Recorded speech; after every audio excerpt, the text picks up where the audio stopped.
안녕하십니까 여러분, 국성기시공의 조동현입니다.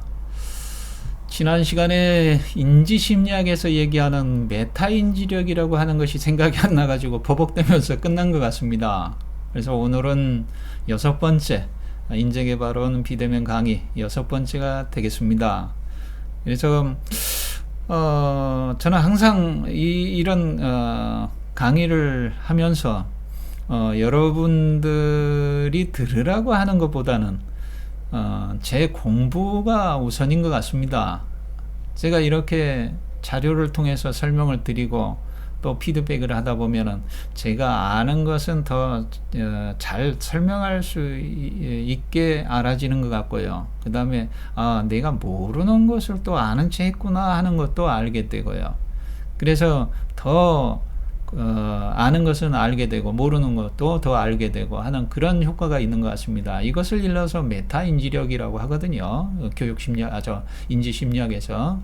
그리고 이제 이것은 이 심포의 3초, 안다 모른다의 영역, 정신적으로는 상화의 영역이라고 할 수도 있고요. 어머니와 같은 마음이라고 그랬죠. 이것은 이제 기운을 주기만 하고 오부에 기운을 받지 않는다, 마치 우주적 입장과 같다 하는 것을 이제 말씀을 드렸죠. 우리 국선도에서는 원기담법을 우주적 입장에서 한다고 하죠.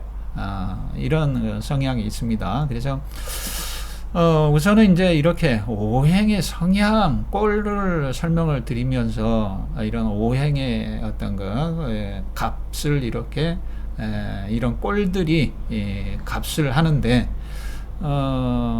우리가 이제 너무 관념론적으로만 수행적인 어떤 그런 것들을 설명을 드리다 보면 너무 귀에 걸면 귀걸이, 코에 걸면 코걸이가 되기가 쉽거든요. 그런데 이제 분명한 것은 제가 공부하다 보니까 이렇게 분명하게 이렇게 드러나는 것들이 있거든요. 우리 이제 무의식의 어떤 그런 영역들이 우리의 몸에 고스란히 드러난다는 거지요. 그런 것들을 우리가 명상적인 또는 수행적인 측면에서 알아차림이라고 하는 것으로 강조를 합니다만은 실제적으로 우리가 나는 누구인가, 나는 무엇을 원하는가, 나는 어떻게 살 것인가 하는 것들을 이제 큰 질문을 가지고 수행을 하지요. 그러나 이제 너무 그거는 관념론적이고 또 이제 그래서 저는 이런 분석적 심리학으로 이렇게 풀어낸다고 했지 않습니까? 그래서 이렇게 조금 본체론적이고 기능론적으로도 우리의 이 육체라고 하는 것이 이런 꼴값이 그대로 나타나니까 우리 무의식의 덩어리이기 때문에 그런 무의식의 표식이 그대로 표면으로 이렇게 몸에 드러내는 그런 표식들이 있다는 것이죠. 그래서 그런 것들을 조금 소개를 드리면서 그런 것들을 잘 활용을 하시면 실제적으로 내 체질이 어떤 체질이고 또 내가 무엇을 좋아하고 무엇을 싫어하는지, 내가 내 몸에 무엇이 맞고 무엇이 안 맞는지, 또 그 행위에 있어서 내가 무엇을 어떻게 하고 살아야 되는지, 그런 것들을 알아차릴 수 있는 것들을 아주 구체적으로 디테일하게 알아차릴 수 있다는 것이죠. 그래서 그런 측면에서 한번 조금 살펴보려고 합니다. 그러니까 일반적으로 우리가 부지불식간의 어떤 외부 표면의식에서 들어오는 정보에 의해서 그것이 평생 영향을 미침으로 인해서 그 부지불식간에 자기도 모르고 자기 사는 경우들이 많이 있거든요. 평생 자기 체질이 어떤 체질인지도 모르고 자기가 좋아하는 것들이 무엇인지도 모르고 자기가 무엇을 어떻게 해야 될지도 모르고 그냥 의무적으로 사는 그런 경우들이 다반사로 있기 때문에 이런 것들은 조금 필요하다. 우리가 수행적인 측면에서도 나는 누구인가라고 하는 것들을 또 필요하지만 우리가 분석적인 차원에서도 내 체질이 어떤 체질이고 또 무엇을 좋아하고 무엇을 어떻게 해야 되는지 그런 것들을 알 필요가 분명히 있다. 너무나 절실하다 하는 것들을 조금 오늘 이 시간에는 같이 공부해 보도록 하겠습니다.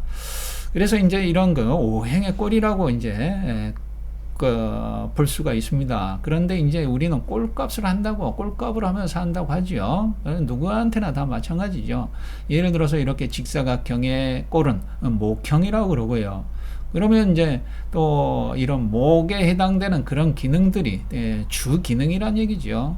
그 다음 화의 꼴을 이런 꼴을 가지고 있으면 이 화에 해당하는 이런 값을 한다는 거죠. 그 다음에 토는 이런 토 이런 식으로 꼴을 가지고 있으면 그에 상응하는 값을 한다 하는 그렇게 이해를 하시면 될 것 같고요. 그래서 지난 시간에 보면 이제 목형이다 하면은 목과 수와 화는 상생지간이기 때문에 이거는 기운이 서로 이렇게 더 도와줄 수 있는 그런 것들이죠. 잘 풀리니까 욕심이 더 증가되겠죠. 욕심이 많아지면 더 추구하려고 하는 갈급한 어떤 그런 상황으로서 좀 욕심이 더 증가되겠죠. 그 다음에 이제 목이 많으니까 이런 토와 금은 상극지간으로서 이렇게 억압이 된다는 거죠. 기능이 축소된다는 거죠. 그러니까 다시 말씀드리면 이 목형들은 이 토와 수가 이 부기능, 3차 기능과 열등 기능이 되고 이 수와 화는 부기능들이 되고 목은 가장 선호하는 주기능이 된다는 얘기죠. 그럼 반대로 예를 들어서 또 금형이다. 예를 들어서 금기운이 많다. 금의 꼴을 가졌다. 그러면 이 수와 토는 금의 기운을 받아서 잘 또 그 부기능이 되고요. 그 다음에 또 여기에 서로 상극지간이지 않습니까? 화가 금을 극을 못하고 또 금이 목을 극을 하고 하기 때문에 상극지간은 또 억압이 되어져서 잠재의식에 숨어버리게 되고 그렇기 때문에 이 두 개는 열등 기능과 3차 기능이 되겠고요. 이 금은 주 기능이 되겠고 이 토와 수는 부기능이 되겠습니다. 그래서 이렇게 이해를 하시고 그다음 가운데 이렇게 잘라서 이것들은 상극의 작용으로서 억압이 되어지고 이 세 개는 상생의 작용으로서 풀어지고 그러면 이 상생은 우리가 자연적인 거라고 볼 수도 있고 보고 이건 자연적인 것은 우리의 의식으로서 구분을 하자면 잠재의식의 무의식의 영역이라고 볼 수가 있거든요. 우리가 잠재의식은 풀어지려고 하는 성향이 있기 때문에 상생이고 자연적인 거다 이렇게 볼 수가 있고 이 상극은 인위적인 걸로서 이렇게 뭔가 조절을 하려고 하기 때문에 그 반대적인 억압되려고 하는 것들이 있다 하는 거 이렇게 이해를 하시면 될 것 같습니다. 그래서 이 자료를 좀 세워 놓으시고 한번 조금 살펴보시면 도움이 되실 것도 같습니다. 그러면 여기에서 반을 갈라서 이 위에는 표면의식이 되고 여기는 밑에는 무의식이 되거든요. 그래서 앞에서 설명드렸듯이 이런 표면의식에서 하고자 하는 것들이 되어지지 않을 때 이런 무의식에 가서 자리를 잡는다 그랬죠. 그런데 여기 전의식이라고 하는 것은 뭐냐 그러면 의식은 알겠는데 우리가 지금 제가 말씀드릴 때 여러분들이 제 말을 듣고 그렇구나 라고 이렇게 의식적으로 받아들이거나 아니 거부를 할 수 있을 때 이게 의식이라고 하는 거고요. 전의식이라고 하는 것은 제가 이제 이렇게 얘기를 함에도 잊어버렸다가 나중에 저 사람이 이런 얘기를 했구나 이렇게 떠오르는 거. 제가 지난 시간에 메타인지력에서 얘기하는 메타인지력이 생각이 안 나가지고 버벅댔다는 어떤 그런 것들 조금 지난이 끝나고 나니까 메타인지력 이렇게 생각이 난 어떤 그런 것들을 전의식이라고 하고요. 무의식이라고 하는 것은 우리의 전혀 알 수는 없으나 이렇게 쌓이는 것들. 그런데 이제 이런 것들이 표면의식의 그물망이 이렇게 희박해졌을 때는 이 무의식의 어떤 폭력적 동기나 두려움이나 수용할 수 없는 성적 욕망들이 이렇게 표출되어지는 어떤 행위로서 그런 것들이 이제 무의식이다. 이렇게 설명을 드릴 수가 있거든요. 그래서 이제 상극은 이 무의식에 와서 자리를 잡고 이 상생은 여기 표면의식에 가서 자리를 잡는데 이 무의식이라고 하는 것은 상생으로서 풀어지려고 하고 이 표면의식의 그물망만 표면의식만 조금 희박해진다면 상생은 더 욕구가 증가되지만 그런 것들이 잘 이루어지지 않았을 때는 상극적인 것은 여기 무의식에 가서 자리 잡는다라고 하는 것으로 좀 이해를 하시면 될 것 같습니다. 그래서 이제 여기에 각 체질에 따른 주 기능과 열등 기능이라는 표가 되겠습니다. 그래서 여기에 보시면 열태양인, 한태음인, 한태양인, 열태음인 해서 금양, 금음, 목양, 목음 이렇게 서로 상반됩니다. 이렇게 금양하고 목양 또는 금음하고 목음. 그래서 이제 체질적인 궁합으로는 이 목양과 금양이 또는 금음과 목음이 제일 잘 맞습니다. 서로 보충이 되니까요. 여기 보시면 장기 대소 배열이 정반대거든요. 그러면 이제 여기서 쭉 반을 갈라서 이 밑에는 무의식이 되고 여기에는 의식이 된다고 그랬죠. 그러면 여기 위에는 어떤 상생적인 인위적인 것이 되고 이 밑에는 자연적인 것이 되고 자연은 풀어지려고 한다고 그랬죠. 그 다음에 인위적인 것은 어떤 거는 자꾸 감추고 억압하니까 이렇게 무의식이 가서 쌓이게 되고 그런 것들이 이제 여기에 금양 체질은 장기 배열이 금, 토, 화, 수, 목으로 작아집니다. 그러면 이제 여기에서 가장 주 기능 대표적으로 가장 큰 놈이 금이거든요. 폐대장에 해당이 되고 그 다음에 작은 놈이 토고 비위, 그 다음에 세 번째 화가 심소, 수가 신장방광, 목이 간담인데 제일 작은 놈이 간담이라는 얘기죠. 가장 열등 기능에 해당이 되겠습니다. 그 다음에 3차 기능이 되고 그 다음에 중일, 그 다음에 여기가 부기능이 되고 여기가 주기능이 된다는 거죠. 그래서 이제 이런 것들이 질병으로 가장 먼저 노출이 되어 있는 게 작은 놈이 되겠죠. 이쪽 목과 수. 그 다음에 이제 또 제일 큰 놈으로 노출이 되겠고요. 그래서 모나면 종 맞는다 하듯이 이것도 작은 놈으로 오지만 큰 놈으로도 올 수 있다는 거죠. 그래서 이런 것들이 주 기능과 어떤 부기능 또는 3차 기능과 열등 기능 이런 것들을 알아차림으로써 내가 과연 누구인가, 내 체질이 과연 이런 열태양인인가 태음인인가 하는 것들을 안다면, 이런 장기 배열 순서도 안다면 어떤 자기의 주기능과 부기능 또는 열등기능 이런 것들도 알 수 있을 거고요. 내가 과연 무엇을 원하는가, 무엇을 좋아하는가, 무엇을 어떻게 해야 되는가까지도 알 수 있다는 거죠. 우리가 일반적으로 수련을 통해서 알아차림이라고 하는 명상적으로 항상 주시한다, 마음으로서 마음을 관한다 하는 것들이 너무 관념적으로 흐르기 쉽기 때문에 다시 한번 이런 체질에 따른 어떤 장기 대소 배열을 통해서 의식과 무의식에 잠재되어져 있는 어떤 그런 주기능과 부기능, 열등기능, 3차 기능 이런 거를 통해서 조금 설명을 드려봅니다. 그 다음에 이제 또 이렇게 소양인과 소음인 또는 또 어떤 찬소음인과 열소음인, 그 다음에 한소양인과 열소양인을 통해서 이렇게 또 이렇게 두 개가 수양과 토양이 가장 체질궁합이 잘 맞고요. 그 다음에 토음과 어떤 수음이 또 체질궁합이 잘 맞습니다. 그래서 앞에서 설명드렸듯이 상극적인 어떤 그런 것들은 이 무의식에 가서 우리의 적으로서 어떤 자리를 잡고, 그 다음에 어떤 큰 놈들은 더 잘하기 위해서 어떤 표면 의식에 가서 주기능으로서 자리를 잡는다 하는 것들을 볼 수가 있거든요. 한번 세워놓고 한번 좀 봐주시면 도움이 될 것 같습니다.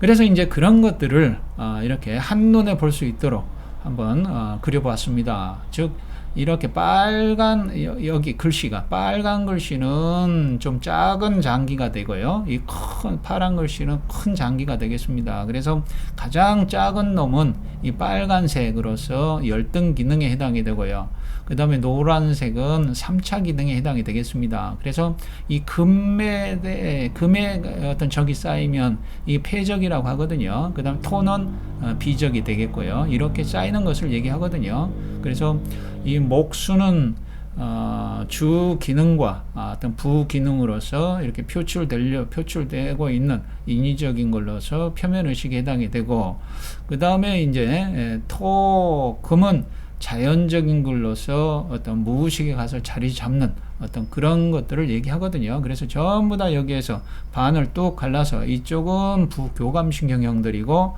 오른쪽은 교감신경형들입니다. 그래서 이쪽에 부교감신경형들은 우측 골반이 전상방편이, 그 다음에 우측 다리가 길고 그다음에 주로 우측의 복진 반응, 주로 오른쪽에 주로 복진 반응이 나타난다는 거죠. 그래서 호흡기 질환과 비뇨기 질환이 많고, 소화기 질환은 왼쪽, 오른쪽 다 포함이 되고요. 그 다음에 이제 오른쪽은 교감신경형으로서 좌측 골반이 전상방 변이가 되고, 좌측 다리가 길어지고, 주로 좌측의 복진 반응이 좌측의 복진 반응이 나타난다는 거죠. 그 다음에 순환기계 신경계 질환이 많고, 소화기는 좌우 공통으로 포함이 되고요. 그래서 이러한 것들을 해소하기 위해서 우선은 체형기공, 기문열기기공, 양형치유, 그 다음 교감, 부교감 치유 기공을 하고, 그 다음에 이제 체질기공을 하고, 상하기공은 처음과 끝을 해주게 되는 그런 그 목적이 있거든요. 왜 이런 이런 기공을 해줌으로써 이런 오장육부 또는 이제 체형을, 다리에 어떤 골반을 이렇게 균형을 맞추는 어떤 그런 효과가 있기 때문에, 그러면 이러한 것들을 정확하게 복진을 통해서도 얼추 이제 알 수가 있습니다만은, 다리 길이를 통해서도 정확하게 이제 맥을 통해서도 확인을 가능하다는 거죠. 그래서 왼쪽과 오른쪽 맥을 잡아 봄으로써 주로 왼쪽 세 번째 손가락 쪽으로 뛰는 이쪽, 이렇게 이 금양 체질에, 그 다음에 금음 체질에, 그 다음에 토음 체질에, 그 다음에 수양 체질, 이렇게 보면 오른쪽 약지 손가락 쪽으로 뛰는 그런 체질들은 전부 다 교감신경형들이란 얘기죠. 이 수음 체질만 빼고요. 수음은 왼쪽으로 가버립니다. 부교감 체질형으로요. 그 다음에 토음 체질이 이렇게 양쪽에 두 개가 뛰죠. 이것이 이제 그 교감형으로 오게 되고요. 이것이 그래서 이 무의식의 표식들이다. 이것이 무의식에 자리 잡은 오장육부의 적들이 그런 적들이 쌓임으로써 그대로 이렇게 맥으로서 드러난다는 거죠. 이것이 이제 금양, 금음, 토양, 토음, 목양, 모금, 수양, 수음 체질로서 이렇게 표시를 내고 있다. 그래서 일반 맥들하고는 좀 다릅니다. 꽉 잡습니다. 깊이 누르죠. 그래서 그러면 누르고 있다가 한 7초나 10초 정도 있다가 딱 살짝 떼주게 되면 제일 먼저 드러나는 맥들이거든요. 이런 것들이.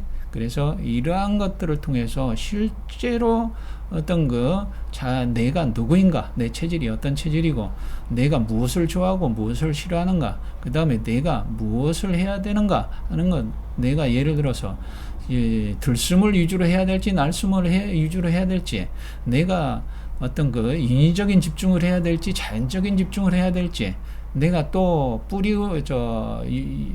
단백질 위주로 식사를 해야 될지, 또는 야채 위주로 식사를 해야 될지, 또는 단백질이면 어떤 바다 생선이냐, 육고기냐, 또는 채소면 뿌리 음식이냐, 이파리 채소냐, 이런 것들을 정확하게 알 수 있다는 거죠. 이것으로 분류를 해보면.